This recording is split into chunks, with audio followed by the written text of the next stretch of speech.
டேஸ்டியான முட்டை குழம்பு. இப்போ நம்ம முட்டை குழம்புக்கு தேவையான தக்காளி ஒரு 3 தக்காளி நான் ஆட் பண்ணிக்கிறேங்க. அதை வந்து நம்ம தனியாக அரைச்சி எடுத்து வச்சுக்கலாம். அதுக்கப்புறம் தேங்காய், இஞ்சி பூண்டு கொஞ்சம் சேர்த்துக்கோங்க. பெருஞ்சீரகம் கொஞ்சம் சேர்த்து அதையும் நல்லா நம்ம மிக்ஸி ஜாரில் போட்டு அரைச்சி எடுத்து வச்சுக்கலாம். அதுக்கப்புறம் கடாயில் எண்ணெய் ஊற்றி கடுகு, பச்சைக்கடலை பருப்பு, கருவேப்பிலை போட்டு வெங்காயத்தையும் போட்டு நல்லா வதக்கிக்கலாம். வெங்காயம் நல்லா வதங்கிறதுக்காக நான் கொஞ்சம் உப்பு ஆட் பண்ணியிருக்கேன். அதுக்கப்புறம் மஞ்சள்தூள் கொஞ்சம் போட்டுக்கோங்க. 1/4 டீஸ்பூன் அளவு போட்டு அதையும் நல்லா மிக்ஸ் பண்ணிக்கோங்க. நல்லா வதங்கி வரட்டும். நல்லா வதங்கி வந்ததுக்கப்புறமா நம்ம தக்காளியை ஆட் பண்ணிக்கலாம். அரைச்சி வச்ச தக்காளியை ஆட் பண்ணி நல்லா மிக்ஸ் பண்ணி விட்டுக்கலாம்.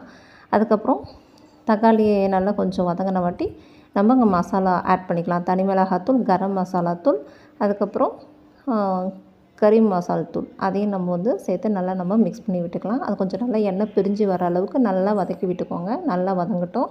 நம்ம தனியாக நம்ம முட்டையை வந்து கீரை எடுத்து வச்சுக்கலாம். நான் ஒரு 5 முட்டையை வேக வச்சு எடுத்து வச்சுருக்கேங்க. அதை கத்தியில் வந்து கீரல் போட்டு வச்சுக்கோங்க. அதுக்கப்புறம் நம்ம அரைச்சி வச்ச தேங்காய் விழுதையும் இதெல்லாம் ஆட் பண்ணிக்கலாம். உடனே தண்ணி ஊற்ற வேணாம். கொஞ்சம் நல்லா கிளறி விட்டு அதுக்கப்புறம் ஒரு 2 நிமிஷம் கழித்து அதுக்கப்புறம் நம்ம தேவையான அளவு தண்ணி ஊற்றிக்கலாங்க. தண்ணி ஊற்றிட்டு நல்லா கொதி வரட்டும். நல்லா எண்ணெய் பிரிஞ்சு வந்ததுக்கப்புறமா முட்டையை சேர்த்து ஆட் பண்ணிக்கலாம்.